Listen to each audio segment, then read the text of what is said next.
Nous avons invité sur ce plateau le prophète Placide Massessé Boulamou. Bonsoir, prophète. Bonsoir, monsieur le journaliste, que la paix et la grâce de notre Yahvé vous soient totalement multipliées. Comment vous sentez depuis la dernière fois? Non, vraiment, je suis dans la joie. Comme l'apôtre Paul disait, celui qui était descendu, c'est le même qui est monté. Il a fait les dons aux hommes, les uns comme apôtres, prophètes, docteurs, évangélistes, pasteurs. Dans le verset 12 jusqu'au verset 14 de l'Éphésiens 4, on nous dit c'est pour le perfectionnement des saints, l'édification des saints, la connaissance des fils de l'homme, à l'état d'homme fait et à la mesure de la stature parfaite du Christ. Et j'aime bien, monsieur le journaliste, le verset 14e qui dit afin que l'Église ne soit pas ballottée de tout vent de doctrine. Donc le travail que je suis en train de faire actuellement, c'est pour que l'Église ne soit pas ballottée de tout vent de doctrine. C'est ça le rôle d'un prophète. Bien sûr, j'ai beaucoup de détracteurs, ça et là, mais néanmoins, moi, je mets ça vraiment dans mon assiette et je continue toujours. Vous restez ferme sur vos Exactement, exactement. Merci beaucoup. Et je disais tout à l'heure là, ces débats suscitent tellement de questions, tellement d'interrogations et souvent même des divisions, des incompréhensions. Voilà pourquoi, ce soir, nous allons encore une fois de plus aller directement aux Écritures. Et pour ce faire, nous allons prendre deux passages. Aujourd'hui, c'est les deux passages qui seront au cœur en fait de notre débat. C'est l'épître de Paul à Timothée et l'épître de Paul aux Corinthiens. Je crois la première épître de Paul aux Corinthiens, 1 Corinthiens 14. Et nous allons essayer avec vous, grâce à ce que le prophète Placide a préparé ce soir, comprendre, saisir ce que la pensée en fait de l'auteur. C'est ça qui est plus important, le contexte en fait. Puisque nous avons débattu ici, il s'agissait des questions de contexte, il s'agissait de ceci, de cela qu'on n'aurait pas compris, ainsi de suite. Et il est important, lorsque de telles questions se posent, qu'il y ait des fils du royaume qui passent pour éclairer la lanterne. Je vais en profiter justement pour éclairer en fait certaines opinions négatives qui sont souvent livrés à la place publique contre soit ma personne, s'agissant souvent d'inviter le prophète Placide pour qu'il puisse venir en fait expliquer ce qu'il a reçu. Ici, je vais le dire à Lingala pour qu'on se fasse mieux comprendre. Awa esika oyo ezali plateau ya mutute. Ah, ezali chaîne ya moto nyonso oyo azana eloko akoloba pona kolendisa ba congolais na baspe nango nyonso mais eza kaka na kati ya respect. Je n'ai rien contre qui que ce soit, batu mususu balobi omoniye na Placide babunga na bango yangwana basangana ka mingi ainsi de suite. On se connaît en fait, on se connaît toyebani ndenge toyebani na Placide nde toyebani pe na bino. Nalingi kaka ke molimo nzambe kambabino bozala plus na kimia parce que motomoko te azana monopole ya connaissance. Très bien. Tozana news, tozana pignosis. Très bien. Et nyoso mibale wana et darakaka moto ayebako saisir maloba ya nzambe. Et biso awa tango tozali ezali pona koyeba ko kabola na bino. Mais soki yo ozali na vie contraire, il faut oya otie yango pe na place to comprendre yango. Yoka Paul alobi boye na livre Galate alobi pour que na teya na pamba te nazoki mayo nazoki na yamba ki pa nzambe na ke ko présenter ngo na Yerusalem et pas ba oyo bazalaki apôtre avanga. Et tomoni na 2 Pierre que Thomas Petelo a certifié message wana ya Paul. Mais avant, il devait l'exposer à la place publique pour que ceux qui étaient apôtres avant lui, Bayako éclairé. Très bien. Maintenant, vous qui pensez être apôtre mieux que quiconque, mais venez éclairer. Voilà. Venez éclairer. Avec l'amour du Seigneur, venez éclairer. Moto oyo nde to vandiawa moto ayebi nzambe koleka azate. Très bien. Tango to kokufa, tango akoya komatisa biso, l'apôtre Paul dit nde to koyeba ye lolengi azali. Alléluia. Donc lorsque nous sommes ici, on ne vient pas vous dire l'absolu. Très bien. On vient vous donner la part du Seigneur. Maintenant, yemoko ayebi ya kosangisa mokolo okomona ye soko tamboli malamu pour aïe baké yozaki aïe. Donc ezan ecclesia moko te ezali na véritable soli pour le baké biso soki otote yango te o bato mususu bakote eza lokuta. Très bien. Vraiment ça, j'étais un peu peigné en fait quand j'ai reçu des messages à gauche à droite, des gens nous critiquant en disant c'est là, nous sommes une même famille. Et ndenge bana mwana mwasi akendaka ndako alibala mwana mobali pe akeko bala ke na ndako na ye mais makila ezali na kati ezali kaka moko mais chacun oyo akendaki docteur wana akendaki mécanicien nyonso mpona lokumu ya tata aboti bango. Merci beaucoup, je reviens ici, c'était important pour moi de faire ce point là. Prophète Placide, Monsieur le journaliste, Paul se contredit-il dans 1 Corinthiens 14? Se contredit-il dans le livre de Timothée 2? 1 Timothée 2. très bien. Est-ce qu'il dit, il faut que la femme, lorsque la femme prophétise ou il prie, elle doit avoir un signe. Très bien. De l'autre côté, il nous dit que la femme se taise. Et vous dites, non, la femme doit exercer les dons qu'elle a reçus plutôt. Elle peut être pasteur, apôtre. Mais comment ici on lui demande de se taire? Et toi, tu nous amènes ça. Qu'est-ce qui ne va pas? Merci beaucoup, monsieur le journaliste. Je dirais d'abord Baruch Ata Adonai, Elohim Numelera Olam, Yehoshua, l'unique et le véritable Hachem, Elohim du Vétérotestamentaire, manifesté dans les néo-testamentaires Eloah, Ela Shaddai Yahvé, Anouki, Yahvé, Vehen, Mibaldai, Moshiach. Alors, votre question, elle est tellement pertinente parce que nous sommes en train de cogiter sur un sujet qui a bouleversé la vie de plusieurs sœurs dans nos assemblées. Plusieurs ont reçu des appels authentiques. Le Seigneur s'est révélé en eux. Le Seigneur les a donné des directives. Mais il s'est fait que nos sœurs se retrouvent dans les assemblées, d'où le pasteur, qui n'ont pas l'intelligence, n'est-ce pas, de la chaîne dorée des interprétations des textes bibliques, interprète le texte de l'apôtre Paul à tort et à travers. Parce que l'apôtre Paul ne peut pas se contredire. Il y a des autres qui estiment que la femme ne peut pas enseigner. Vous voyez, parce que Paul a dit dans 1 Timothée chapitre 2, je préférais vraiment que vous puissiez lire ça, messieurs les journalistes, et nous allons les analyser. 1 Timothée chapitre 2, le verset 12e. À 13, où Paul a dit, je ne permets pas à la femme d'enseigner, ni d'avoir l'autorité sur l'homme. Alors, je n'ai pas ma Bible habituelle avec moi. Ouais. 1 Timothée chapitre 1 Timothée chapitre 2, le verset 12 à 13. 12. Oui, 1 Timothée chapitre 2, parce que c'est le seul passage que plusieurs apôtres, plusieurs prophètes présentent pour dire que Paul a prohibé à une femme... Je n'arrive pas à retrouver ma Bible là. Je ne sais pas si vous l'avez. Ok, très bien. Je vais lire, messieurs les journalistes, les tests et puis nous allons essayer d'analyser justement le test. Je suis dans 1 Timothée chapitre 2. 1 Timothée chapitre 2. Je prends justement le verset 12e. Je ne permets pas à la femme d'enseigner, ni de prendre l'autorité sur l'homme, mais elle doit demeurer dans le silence. Alors, selon le pasteur qui n'a pas compris la langue de la révélation, parce que je reviens sur ce point, est-ce que pour comprendre la Bible, il faudra-t-il à un homme de maîtriser l'hébreu et le grec pour comprendre la parole? La réponse est oui et non. Ok, dans quel contexte? Pourquoi oui? Parce que le Nouveau Testament n'a jamais été écrit dans la langue française. Vous voyez, même la Bible occidentale, si vous n'avez pas la connaissance aiguisée en ce qui concerne la langue Molière, tu peux lire la Bible et mal interpréter, si vous n'avez pas un niveau élevé. Moi, j'ai déjà suivi un pasteur qui est en train de dire, il a ouvert le premier sceau, Cantine Aliboso. Donc pour lui, les sceaux là de l'Apocalypse, pour lui, ce sont des sceaux comme des cantines qu'on utilise là. Voilà. Vous voyez? Okay. J'ai même suivi un pasteur qui est en train de dire, ce soir nous allons jeter des bombes. Parce qu'il est écrit, est-ce qu'il n'y a-t-il pas de bombes de Galate? Alors prenez les bombes, jetez, pour, au nom de Jésus. Tout cela c'est parce que le niveau de la langue française l'a trahi. Okay. C'est pour cette raison, lorsque nous lisons la Bible en français, il faut faire attention.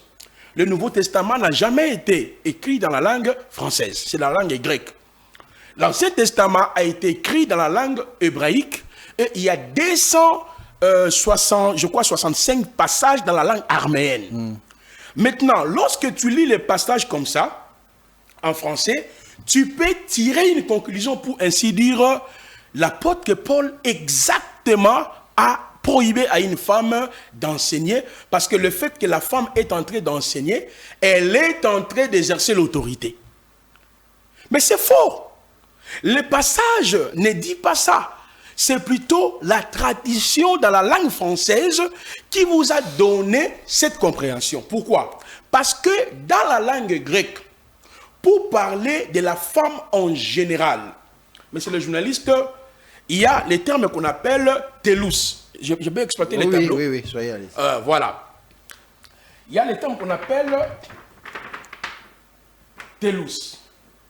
Le terme qu'on appelle le télus ici, on le retrouve par exemple dans Marc 10, le verset 6. On avait lu ça l'autre fois. Oui. Au commencement de la création, Dieu fit créer l'homme et la femme. On avait dit pour l'homme, le terme c'est arène. Arène, ça c'est pour l'homme masculin. Mais pour la femme c'est télus. Maintenant, regardez, monsieur le journaliste. Ici, dans 1 Timothée, le terme grec qui est là, parce que moi j'aime votre intelligence. Parce que je voudrais que vous-même vous puissiez vérifier l'occurrence. Le terme qui est là. Je suis en train d'ouvrir déjà. Ah, aidez-moi. Lisez d'abord le texte et puis on va voir le terme grec qui est là. Je ne permets pas à la femme d'enseigner ni de prendre de l'autorité sur l'homme, mais elle doit demeurer dans les silences. Non, touchez s'il vous plaît mon téléphone, monsieur le journaliste. Okay. Quel est le terme grec sur la femme là-bas? Le terme, c'est goun. Ah, très bien. Donc, le terme qui est dans 1 Timothée, chapitre 2, le verset 12, c'est qui? Gounay. C'est goun qui vient de gounay. Oui. Donc, cela veut dire que ce n'est pas télus. Donc, si c'était une restriction qui concerne toutes les femmes qui ne pouvaient pas prêcher, on allait employer quel terme? Télus. Qui est dans Marc 10, le verset 6e. Mais dans 1 Timothée, quand on parle de goun veut dire quoi? Femme, lisez d'abord, que veut dire goun? Une femme de n'importe quel âge, vierge, mariée ou veuve, une épouse, une fiancée. Très bien. Donc, goun est utilisé pour les veuves, pour les femmes mariées, pour les épouses. Vous comprenez? Mais dans le contexte de 1 Timothée, il s'agit bel et bien dans le cadre de la famille. Écoutez-moi, monsieur le journaliste. Oui. Pourquoi vous avez choisi marié, épouse ou fiancée en lieu et place, par exemple, d'une vieille et ainsi de suite? Très bien, parce que merci monsieur le journaliste, il y a ce qu'on appelle la contextualisation. Lorsqu'on veut interpréter un texte biblique, il y a des principes basiques qu'on appelle la transculturation, la contextualisation. Par la contextualisation, tu peux comprendre quelle est la pensée de l'auteur. Qu'est-ce qu'il a voulu dire? Nous ne sommes pas les premiers récipiendaires. 1 Timothée, 2 Timothée, ce sont des lettres pastorales que Paul a envoyées à Timothée, qui était pasteur à l'Éphèse. Okay. Vous voyez? Maintenant, quand tu lis même le contexte là, donc, ça parle de la problématique de l'homme et la femme. Maintenant, regardez. La femme ici, c'est la femme mariée goun. Maintenant, est-ce que vous pouvez cliquer sur l'homme? L'homme. Cliquez seulement sur l'homme. Ok. Aner. Aner, regardez. L'homme là-bas, c'est en grec, c'est aner. Que veut dire aner, monsieur le journaliste? En référence au sexe. Au sexe? Il dit d'un mâle. Mâle? D'un époux. Ah! D'un fiancé ou futur marié. Très bien, très bien. Est-ce que je peux prendre mon téléphone, monsieur le journaliste? Oui, puisque maintenant, j'ai aussi ma... Ah, très bien. Monsieur le journaliste, écoutez bien. Okay. Donc, vous comprenez que je peux traduire ce passage. Je ne permets pas à la femme mariée d'enseigner ou d'exercer l'autorité sur son honneur. Son épouse. Son époux. Si c'était tous les hommes, le terme c'est arène. Arène ou bien anthropos. Mais moi, je reste sur ma fin, en fait. Oui. Là-bas, lorsqu'on prend la traduction ou l'explication, en fait, en français, le terme aner, ce n'est pas l'époux qui vient de suite. Oui. C'est ce qu'on veut de lire. Lorsqu'on prend aussi Goun, ce n'est pas l'épouse qui vient de suite. Une femme, vierge ou quoi que ce soit, c'est d'abord une femme. Oui. Pourquoi avez-vous sauté la première traduction, la deuxième, vous prenez seulement la troisième et la quatrième pour donner une signification? Très bien. C'est parce que je viens de vous parler sur la contextualisation. Exemple, le même terme année. Et c'était quoi le contexte à l'époque? Oui, le contexte c'est-à-dire quand on lit 1 Timothée, 2 Timothée, c'est-à-dire les femmes ne respectaient pas leur époux. Ok. Vous voyez, c'est ça le contexte. Alors, lorsque Paul est en train de parler de ces choses, il a voulu rappeler aux femmes mariées, parce que ce texte de 1 Timothée 2,12 ne traite pas la problématique d'enseigner dans l'église, ou d'être pasteur, d'être prophète, d'être docteur, d'être évangéliste. C'est un texte qui explique la façon dont la femme, elle doit se comporter devant son mari. Pourquoi d'abord tu m'as dit, j'ai choisi justement Aner comme époux? Mais c'est la même chose. Dans 1 Corinthiens 14, le verset 30 à 34, je ne sais pas si vous pouvez lire ça. 1 Corinthiens 14. Excusez-moi. Oui, là où il dit que les femmes se taisent. Excusez-moi, je le trouve 1 Corinthiens 14. Voilà. Je suis sur 1 Corinthiens. 1 Corinthiens chapitre 14, vous allez voir ça. Le même terme, Goun est revenu. Que les femmes se taisent dans les assemblées, car il ne leur est pas permis d'y parler. Vous voyez? Okay. C'est-à-dire, si elles ont des questions, elles doivent demander à leur mari. Vous comprenez? Oui. Alors, le terme qui est là, mari, là, c'est Aner. C'est Aner. C'est Aner. Vous voyez? Donc, parce que dans la langue grecque, il y a des termes appropriés pour parler. Exemple, j'ai parlé d'anthropos. J'avais décortiqué Éphésiens 4, oui. Le verset 8. Celui qui était descendu, c'est le même qui est monté. Il a fait le don aux hommes. Les uns comme apôtres, prophètes, docteurs, évangélistes. Et je vous ai expliqué ici, les termes là, c'est anthropos. Anthropos, ça signifie quoi? Ça signifie être humain. Ou mâle ou femelle, c'est-à-dire femme ou homme. Okay. De la même manière, monsieur le journaliste, dans 1 Timothée chapitre 2, le verset 12, je reviens, écoutez très bien. Je ne permets pas à la femme d'enseigner. Ok. Maintenant, parce que le verbe qui est là, c'est didasco. Didasco. Voilà, regardez. Didasco. Didasco. Alors, le verbe didasco veut dire quoi? Enseigner. Enseigner. Plusieurs estiment que didasco, qui veut dire enseigner, donc la femme ne peut pas prendre la Bible dans une église pour ouvrir et enseigner. Voyez? Vous avez donné un Corinthiens 14, on n'a pas encore lu. Hein? Oui. Non, peut-être qu'on va traiter ça après. Okay. J'ai donné ça pour expliquer le terme mari que Louis II a employé là, dans 1 Corinthiens 14. C'est ça en heure. S'il avait mis le même mari dans 1 Timothée 2,12, il n'y aurait même pas eu toutes ces confusions que nous en avions aujourd'hui. Il n'y aurait pas eu débat. Voilà. Donc les gens pourraient, c'est-à-dire, mais ceux-là qui ne croient pas que la femme peut enseigner, pouvaient-ils comprendre directement que ici c'est la question du mariage, c'est dans le cadre marital. Ça n'a rien à voir avec le ministère, le fait d'être apôtre, prophète et docteur. Je reviens sur 1 Timothée, monsieur le journaliste. Je ne permets pas à la femme d'enseigner, ni d'exercer l'autorité sur son mari.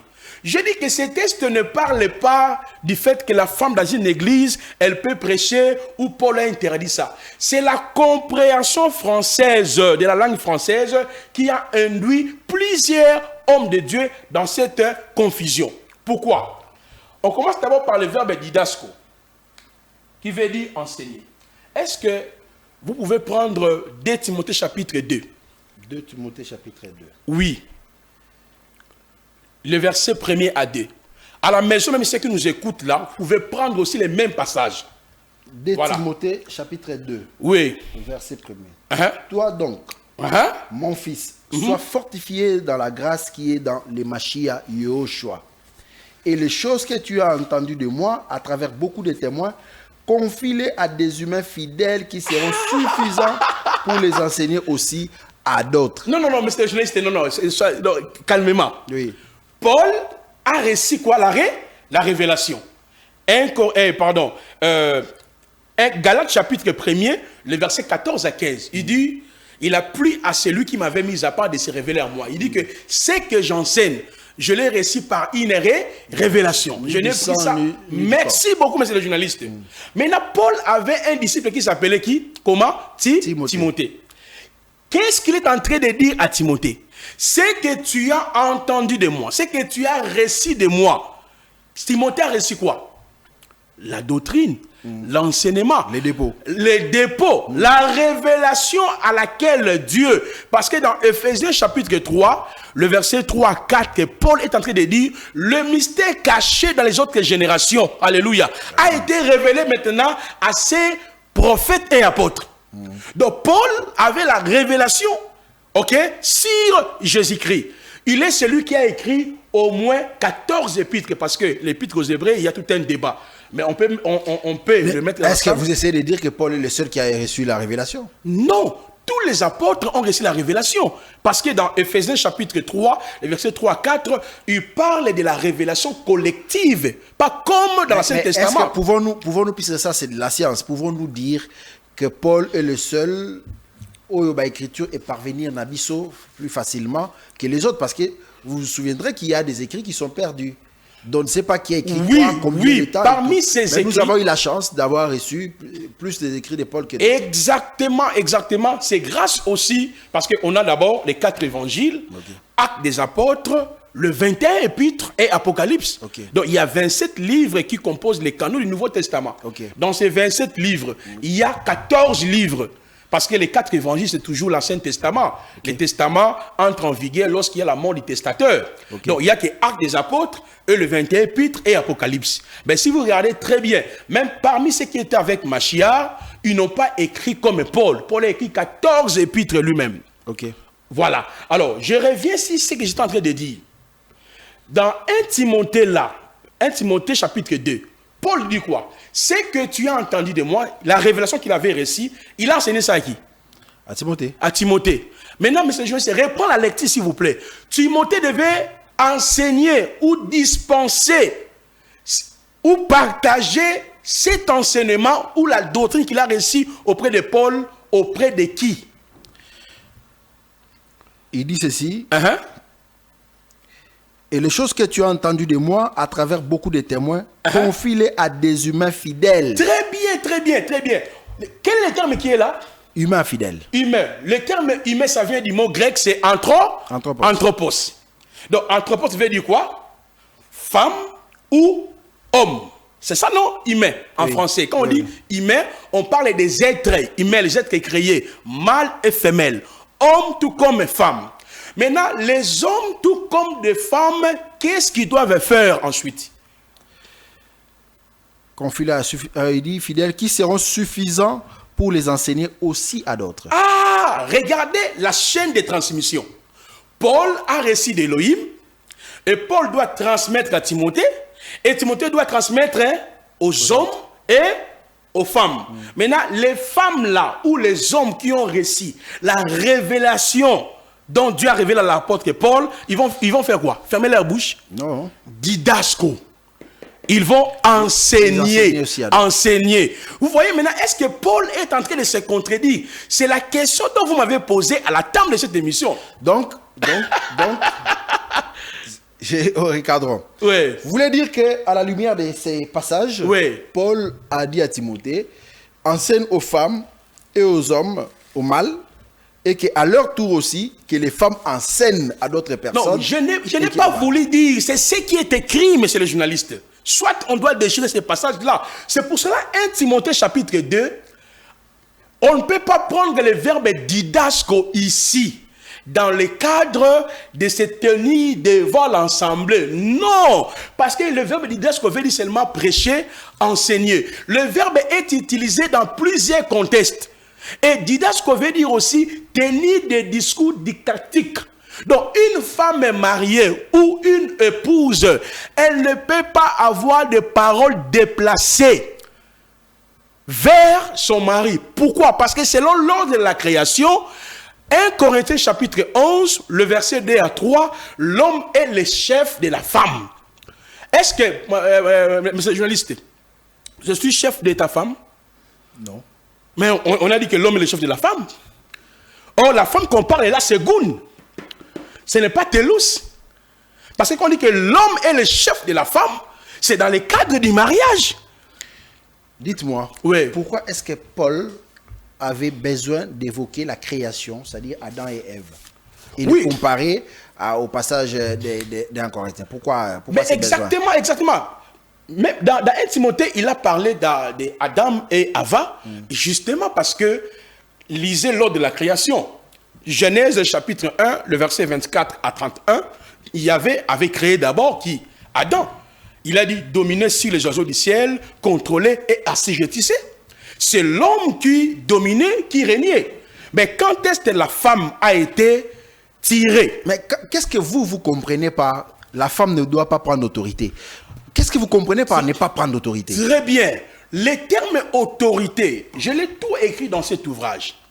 Le terme autorité dans la Bible est revenu 4 fois. Vous voyez? Le terme qui est là, c'est autanteo. Le terme là est utilisé seulement une seule fois. Autanteo veut dire agir avec force. Donc, autanteo n'a été utilisé que sur ces passages-là. C'est uniquement dans ces passages-là. Parce qu'il y a 5 occurrences sur le terme autorité. Mais autorité qu'on parle ici, ce n'est pas l'autorité du fait que la femme ne peut pas prêcher devant un homme. Mais qu'en est-il maintenant de Aquilas et Priscille et Apollos? Parce que Apollos, c'est un homme éloquent. Acte chapitre... Permettez-moi. Parce que les gens disent que le fait que la femme ouvre sa bouche devant un homme, il prend l'autorité. Mais non, l'autorité ici, on tentait, on veut dire agir. Je peux, pardon, monsieur le journaliste, regardez, on tentait aussi. Hein. Lisez pour ceux qui nous écoutent. C'est lui qui tue de ses propres mains un autre ou lui-même. C'est lui qui agit de sa propre autorité. Un maître absolu. Donc la femme mariée, elle ne peut pas agir de son propre autorité. Parce que la femme a son autorité, c'est son mari. Le verset ne traite même pas la problématique ou le fait d'être dans une assemblée où la femme ne peut pas prêcher. Monsieur le journaliste, les gens, j'ai reçu des messages, ils m'ont dit, ce journaliste est extrêmement intelligent. Réfléchissons d'abord. Est-ce qu'au 1er siècle, ici nous sommes au 1er siècle, est-ce que les textes du Nouveau Testament, bien s'il y a eu des circulaires, est-ce que les textes du Nouveau Testament ont été compilés? Parce que la compilation des textes du Nouveau Testament, d'abord, ça a commencé au 2e siècle par l'arrivée de Marcion.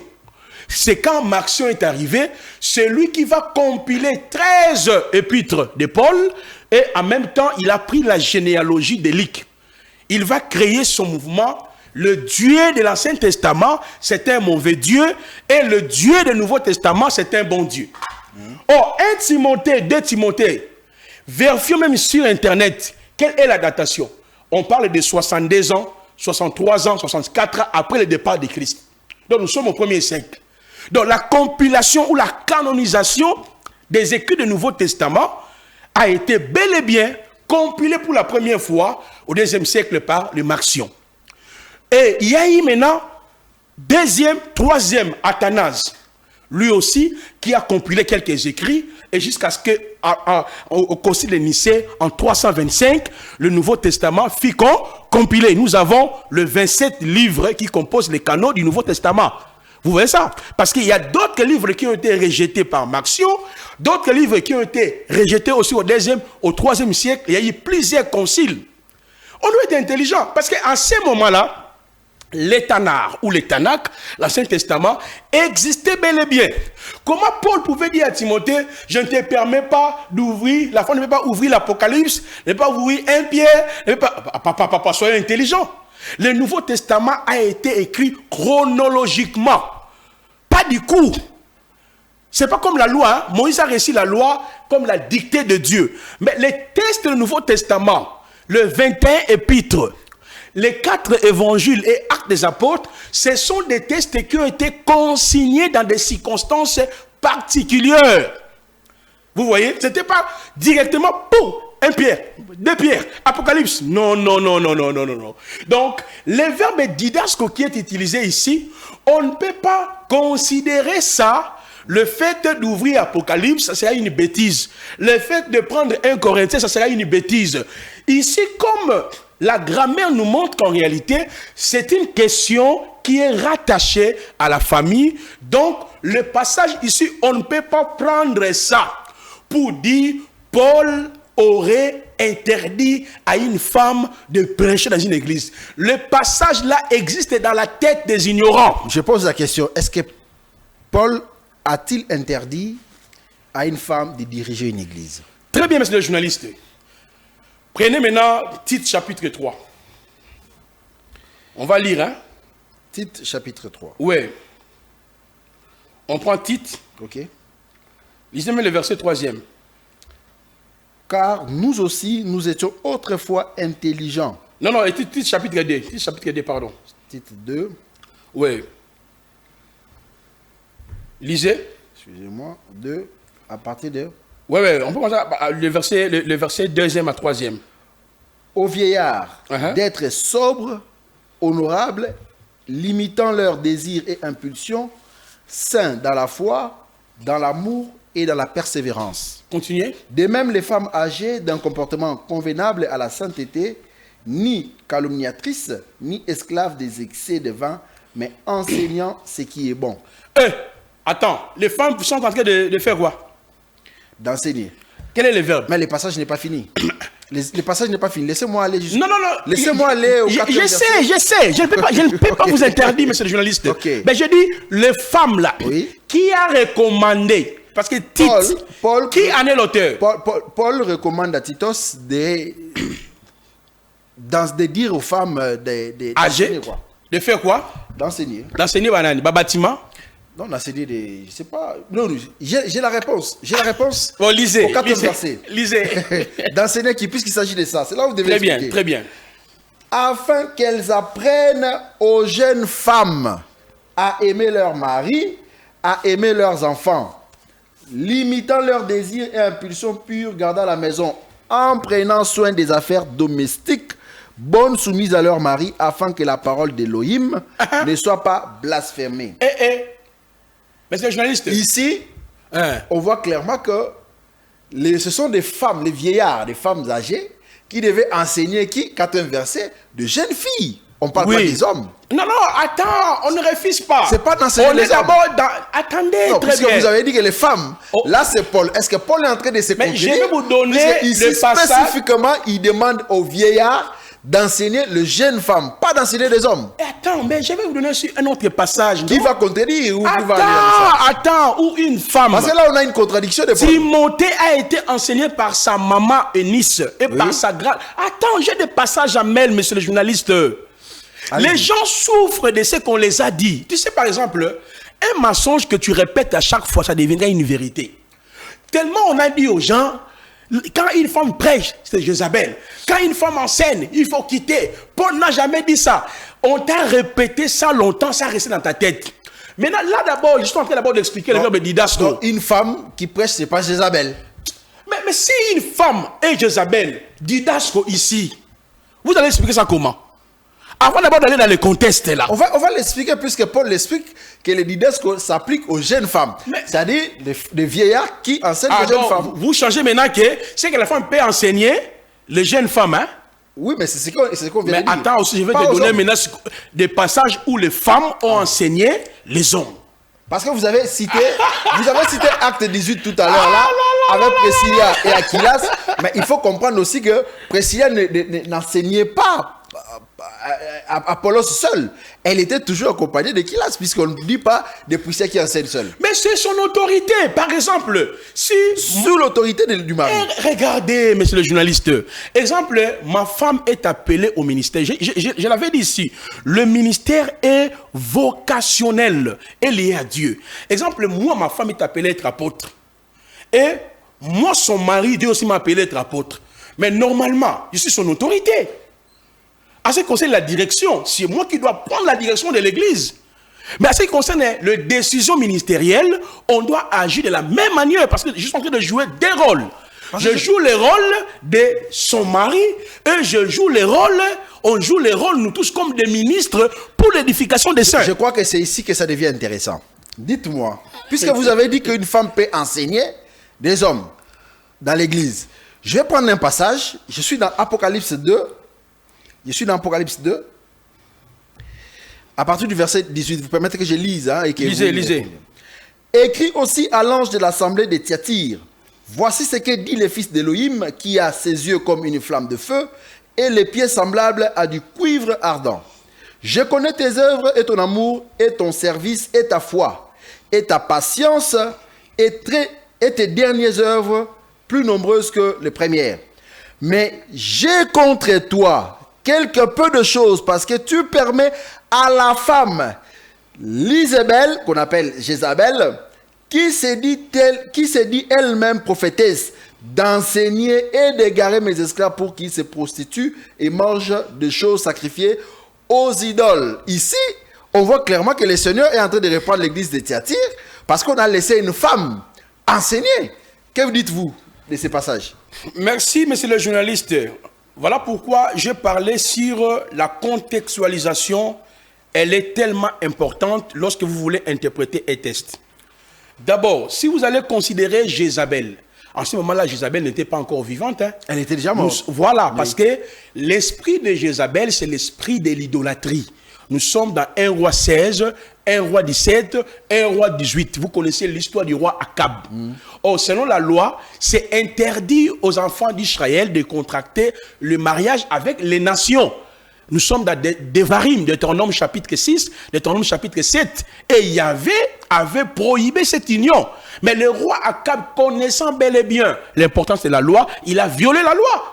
Et c'est pour cela que Jézabel est entrée à séduire, n'est-ce pas, le serviteur de Dieu et le prophète. C'est la raison d'être de la mission du prophète Élie de détacher les enfants d'Israël. Attendez s'il vous plaît. Allez-y. À l'alliance avec Jézabel et de les ramener dans la vraie doctrine d'adoration d'un seul Dieu. Shema Israël, Adonai Eloheinu, Adonai Ehad. Maintenant, dans le livre d'Apocalypse, nous sommes dans quel contexte? Nous sommes dans le contexte où Domitien, qui était le fils de Vespasien, parce que Vespasien avait deux fils. Il y avait Domitien, il y avait Titus, celui qui a même détruit le temple à la Septante. Alors Domitien a imposé aux êtres humains de l'adorer, de le vénérer comme roi. C'est la raison d'être, le Seigneur a révélé les livres d'Apocalypse, parce que l'apôtre Jean a été mené dans une île Erge qu'on appelait Patmos, Apocalypse chapitre 1, le verset 9 à 10. Et à ce moment-là, il fit ravir en esprit. Et lorsqu'on lit Apocalypse 2, Apocalypse 3, Dieu est en train de réprimander les chrétiens sur trois fausses doctrines. La doctrine de jézabélisme, cela veut dire quoi littéralement? C'est-à-dire qu'il y avait des chrétiens qui s'attachaient déjà... En fait, ici, on ne parle pas d'une doctrine. On dit... Ce que j'ai contre toi, c'est que tu as laissé cette femme, Jézabel, enseigner et égarer. Je suis sûr que Jézabel, je sais que Jézabel n'était pas là, mais le Christ ou l'Éternel prend l'exemple de la femme qui prend autorité dans une assemblée. Et ça résulte à quoi? À l'égarement. Tu sais consciemment... Ça, c'est une vision. Non, c'est à vous de nous donner plus d'éclairage. Mais c'est ce que je suis en train d'expliquer. Ceux qui nous suivent veulent avoir de l'éclairage. Mais c'est ce que je suis en train d'expliquer. Puisque vous dites qu'une femme peut enseigner. Or, dans Apocalypse, on voit clairement que l'Éternel s'offusque. Parce que Thyatire a placé à la tête une femme qui égare les autres. Vous dites que c'est un esprit. Mais le fou qui avait l'esprit habité par des légions n'a pas été pris pour exemple dans l'Apocalypse. Très bien. Mais c'est ce que je suis en train de dire, non? Apocalypse veut dire la révélation. Dans les livres d'Apocalypse, Dieu a utilisé le langage métaphorique, de comparaison, les énigmes, les symboles pour nous faire parvenir son message. Entrons d'abord dans le contexte historique, c'est ce que je suis en train d'expliquer. En ce moment-là, c'est Domitien qui régnait sur le peuple. Il voulait être le vénéré. Et les églises se retrouvaient en Asie mineure. Aujourd'hui, c'est la Turquie. Est-ce que quand on dit, tu laisses la femme Jézabel enseigner à séduire mes serviteurs, est-ce qu'il y avait une femme Jézabel là-bas? Mais on veut parler de l'esprit qui a entraîné, n'est-ce pas, le peuple d'Israël autrefois dans l'égarement, dans la perdition. Ce même esprit qui menaçait cette église-là. C'est comme si on parlait de l'esprit de Balaam. Donc, vous voulez dire qu'il y avait un homme habité par l'esprit de Jézabel. C'est-à-dire, l'esprit de Jézabel veut dire c'est la doctrine qui consiste à égarer le peuple de Dieu à la bonne adoration, à la reconnaissance du monothéiste pur. Maintenant, c'est quoi l'église? Donc, parce que l'église, c'est l'épouse du Seigneur. Nous sommes nés en Christ, avec Christ, par Christ et pour Christ. En Jésus, on nous appelle assemblée de Dieu, assemblée de saints, peuple acquis. Maintenant, messieurs les journalistes, vous voulez dire, devant tous ces gens qui nous suivent, les enfants de Dieu qui enseignent, épouse du Seigneur, devient Jézabel? Parce qu'on devient chrétien. Moi, je ne dis rien, moi, je vous donne les Écritures. Mais voilà pourquoi je suis en train de vous parler sur l'aspect contextuel lorsqu'on veut interpréter un texte. Parce que enseigner, le verbe didasco, retournons là où nous sommes. Apocalypse n'a rien à voir avec ce que nous sommes en train de dire. Je peux parler par exemple des doctrines aujourd'hui où on venait les pasteurs, ou les pasteurs qui touchent la magie. C'est ça l'esprit de Jézabel, c'est ça Jézabel. C'est une doctrine qui s'oppose à la vraie doctrine. Restituons d'abord les contextes pour ne pas qu'on puisse tomber dans ce qu'on appelle la décontextualisation. C'est ça que tu es en train de faire, monsieur le journaliste. Et c'est là. Pourquoi est-ce que d'Apocalypse, on n'utilise pas simplement les termes pneuma qui pouvaient bien signifier l'esprit de. Mais on nous dit cette femme. Tu as laissé cette femme. Donc on sous-entend, puisque lorsqu'il parle écrit à l'ange de l'église, il ne s'adresse pas à l'ange, il s'adresse à un gardien, à un homme.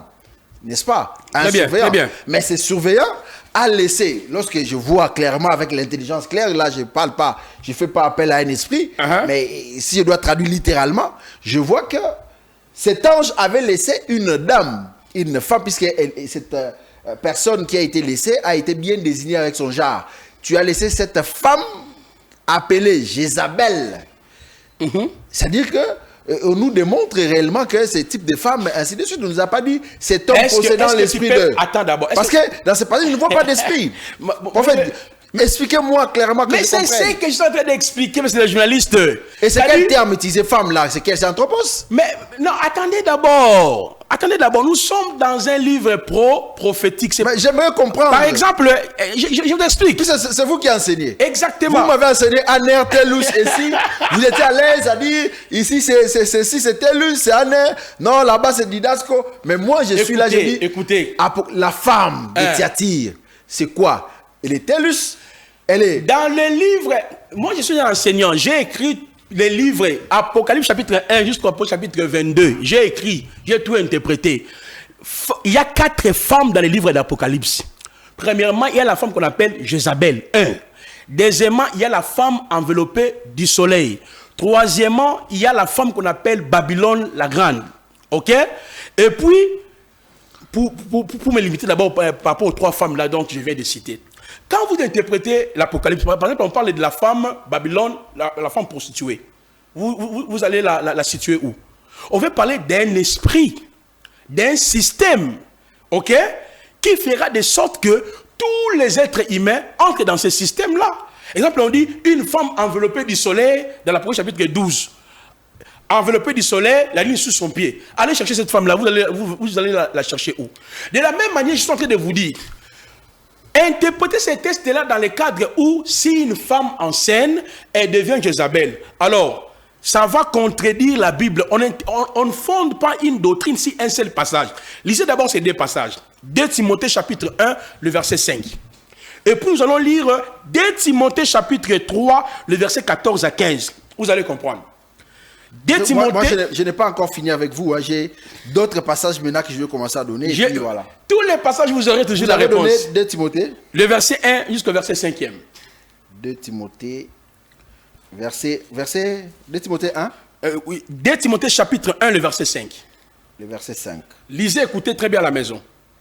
Conservant en effet le souvenir de la foi sincère qui est en toi et qui a premièrement habité en Loïs, ta grande mère, et en Eunique, ta mère. Eunice. Oui. Eunice, c'est Eunice. Oui. Bon, ici, c'est écrit en grec en fait. En grec, ok. Oui, Ouais, vous avez raison. Ta mère, et qui, j'en suis persuadé, est aussi en toi. Très bien. Lisez maintenant 2 Timothée 3, 14, 15. 2 Timothée 3. Ouais. 14, 15. 15, ouais.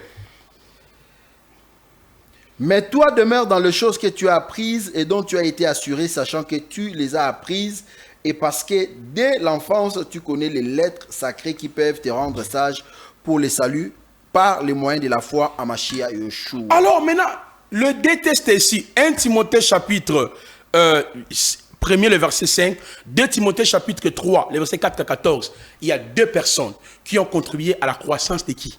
De Timothée. C'est sa mère et c'est sa grand-mère. Vous voyez ça? Donc, dit qu'une femme qui explique la parole, c'est Jézabel, c'est insulter la position des croyants en Christ. En Jésus, nous avons notre identité. On nous appelle épouse, fiancée, peuple saint. La femme Jézabel, elle représente tout un système aujourd'hui qui entraîne les gens dans l'idolâtrie. C'est comme on parle de l'Apocalypse, la doctrine de Balaam. Balaam n'existait pas, mais qui est Balaam? C'est un faux prophète corrompu. Aujourd'hui, on a des prophètes de Balaam aujourd'hui. Les prophètes qui prophétisent pour de l'argent, les prophètes qui égarent les enfants de Dieu. Donc, l'esprit de Jézabel, on ne peut pas ramener ça à l'église. Nous sommes l'église du Seigneur. L'église, c'est le corps. Colossiens 1, le verset 18. Jésus est la tête. L'église, c'est son corps. 1 Corinthiens 12. 1 Corinthiens 12, Romains 12, nous sommes les membres du corps, monsieur le journaliste. Donc, jusqu'à maintenant là, il n'y a aucun passage qui dit où Paul a démontré la femme, elle ne peut pas enseigner parce que chez Isabelle, c'est faux. Là, le passage là que les gens donnent, c'est justement pour donner un autre contexte du livre d'Apocalypse. Bon, je crois qu'on court derrière les temps. Oui. La régie nous signale déjà, on est à la fin. Oui. Mais je vais demander en 10 minutes, on verra comment gérer ça. Parce que c'est important. Oui. C'est important pour moi, si je peux récapituler. Vous avez bien dit ici que Paul demande à Timothée d'enseigner, oui, et les hommes et les femmes. Très bien. Et qu'à leur tour, eux aussi, enseignent, puisqu'ils parlent des humains, qu'à leur tour, ils enseignent aussi. Je suis en train de résumer un peu en gros pour ceux qui nous suivent et ceux qui sont arrivés un peu en retard. Très bien. Et que là, il montre que c'est la recommandation de Paul, donc pour dire que Paul ne pouvait pas se contredire dans d'autres passages, puisque à Timothée, lorsque Paul est vers la fin de sa mission sur terre, et parmi les recommandations, il demande à Timothée, qu'il a reçu les dépôts, qu'il puisse à son tour les transmettre à d'autres, aux humains, comme il utilise Anthropos, ainsi de suite. Et ici, 1 Timothée 2, 12, et ici, là, nous avons donné le passage d'Apocalypse 1, Apocalypse 2 plutôt, de la femme Jézabel. Le prophète a dit que c'était juste un esprit et ça ne concernait pas les sexes, mais on reviendra plus tard. J'ai un dernier passage, je crois, que je voulais donner au prophète, parce que je pense que ici, cet enseignement-là ne peut pas se faire en un seul jour. Il y aura beaucoup de débats. Surtout 1 Corinthiens 14 aussi. Ça. Je vais donner un Timothée 3. Je crois qu'aujourd'hui, on a beaucoup parlé de Timothée. C'est bien, comme ça, on sera libre de parler des livres du Corinthiens prochainement. Très bien. Je vais donner un Timothée 3 et que par là où nous allons aussi conclure, qu'ils me disent un peu ce qu'ils pensent. La parole est sûre. Si quelqu'un désire la fonction de surveillant, il désire une œuvre excellente. Il faut donc que le surveillant soit irréprochable, mari d'une seule femme, modéré, limitant ses désirs et impulsions, décent, hospitalier, capable d'enseigner, non adonné au vin, ni cogneur, ni avide d'argent, mais doux, non agressif, n'aimant pas l'argent, dirigeant convenablement sa propre maison, tenant ses enfants dans la soumission en toute dignité. Mais si quelqu'un ne sait pas diriger sa propre maison, comment prendra-t-il soin de l'assemblée d'Élohim? Je vous ai posé une question, vous n'avez jamais répondu. Ça fera 2 émissions que vous me répondiez. Oui. Je vous ai dit, une femme peut-elle diriger une église? Très bien. Et ici, je vois que Paul donne une caractéristique précise, en fait, de l'homme, parce qu'il il parle de l'homme, pas de la femme. Comment il doit se comporter, ainsi de suite. Maintenant, dites-moi, si Paul avait pensé qu'une femme pouvait aussi, à son tour, prêcher, pourquoi n'a-t-il pas prévu dans ces passages-là, de même pour la femme, d'être ceci, cela? Très bien. Donc, je pense que pour mieux comprendre 1 Timothée 3, il faut aussi ajouter Tite, chapitre 3, ou Tite, chapitre 2. C'est la même chose. Là, nous sommes dans les critères pour être évêque. C'est pour cela que je vous ai dit, je ne suis pas très pressé. Donc, ma question est, est-ce qu'une femme peut être évêque? Mais bien sûr. C'est pour cela que je vous ai dit, monsieur le journaliste, permettez-moi d'abord de finir les éthiques que je suis en train de mener ici. Comme on vient de démontrer 1 Timothée chapitre 2, le verset 12, les passages là ne parlent pas du ministère, le fait d'être apôtre prophète, c'est dans le cadre du mariage, la femme mariée, elle ne peut pas prendre l'autorité si son mari. Là, on a fini avec ça. On va maintenant traiter aussi la question de 1 Corinthiens 14. Je ne permets pas à la femme d'enseigner, ni d'avoir l'autorité. Et si elle a des choses, elle doit demander à son mari. Parce que Paul a dit, si quelqu'un se croit prophète, c'est une recommandation du Seigneur. C'est aussi les passages que les gens utilisent. Une fois, nous allons vider d'abord la question, comme on avait fini avec Ephésiens 4. Celui qui était descendu, c'est le même qui est monté. Il a fait le don aux hommes, les uns comme apôtres, prophètes, docteurs, évangélistes. J'ai démontré les hommes, là, ce sont les humains.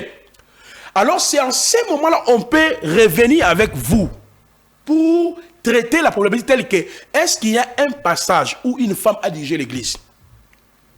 Est-ce qu'il y a un passage où on voit une femme comme apôtre? Pensez-vous avoir des éléments suffisants pour ça? J'ai des éléments à mêler. J'en ai beaucoup dans la Bible ici. Pensez-vous être capable de répondre à 1 Timothée 3 que je viens de lire? Mais je vais répondre ça religieusement. Parce que je vais vous démontrer d'abord. Il y a ce qu'on appelle les ministères d'affiches. Il y a les Éphésiens 4. Il y a ce qu'on appelle les diacres. Ils appellent les évêques. OK? Ou bien, on les appelle les anciens ou les évêques. Il y a des termes grecs. Il y a les termes presbytéros et épiscopos. Il y a 4 critères pour être ancien. Parce que là, c'est le ministère séculier. On les reçoit sur la terre. Il y a 4 conditions. D'abord, 1, le Saint-Esprit doit attester. 2, les ministres, les Éphésiens 4, doivent aussi approuver. 3, l'Assemblée, l'Église doit voter. 4, les païens. Vous voyez, j'ai toutes les réponses à ces passages-là. Pensez-vous avoir suffisamment éclairé le peuple du Seigneur en ce qui concerne les livres de Timothée? Mais exactement. Exactement, parce que celui qui viendra vous dire que la femme ne peut pas enseigner, j'ai démontré le verbe didasco ici. Soit Paul se contredit, mais Paul ne peut pas se contredire. Voilà pourquoi j'ai parlé sur la contextualisation et la transculturation. Dans la transculturation, j'ai démontré les femmes qu'on parle ici, c'est Goun. Ce qui nous a trahis, ce sont des versions occidentales. Parce que là, il n'y a aucune différenciation entre hommes et femmes en grec. Quand on parle d'homme, c'est toujours homme. Quand on parle de femme, c'est toujours femme. Vous voyez un peu? Maintenant, celui qui a lu la Bible en français, il peut tirer de telles conclusions que Paul a interdit à une femme d'enseigner dans une église. J'ai dit autorité ici, c'est une seule fois dans le Nouveau Testament, autantéo. C'est-à-dire la femme mariée, elle ne peut pas agir par son propre autorité. Bon, moi je vous pose 2 questions que vous allez répondre prochainement. Oui. Si Paul, oui, vous avez parlé tout à l'heure là du contexte. Oui. Contexte culturel des livres de Timothée 2. Exact. Vous avez évoqué. Ma question était, pourquoi est-ce que Paul a évoqué la création si c'était une question culturelle? Mais exactement, parce que quand on parle de la création... voilà. Oui. Oui. Ça répondre... 2. Les évêques, oui. Pourquoi n'y a-t-il pas de critères pour des femmes, d'éligibilité pour des femmes oui. qui désirent être évêques? On ne le voit pas. La dernière question, pourquoi est-ce que Christ n'a-t-il pas choisi une femme apôtre pour aller annoncer la bonne nouvelle? J'en veux pour exemple Matthieu 10, lorsqu'il envoie son peuple, on ne voit pas des femmes dedans. La dernière question que je veux moi vous poser, c'est que je vous ai posé ça la dernière fois, mais je vais revenir. Vous allez venir avec des éléments probants pour nous dire X est apôtre, telle femme est apôtre, telle femme est enseignante ici au Congo, telle femme est gestionnaire de son église.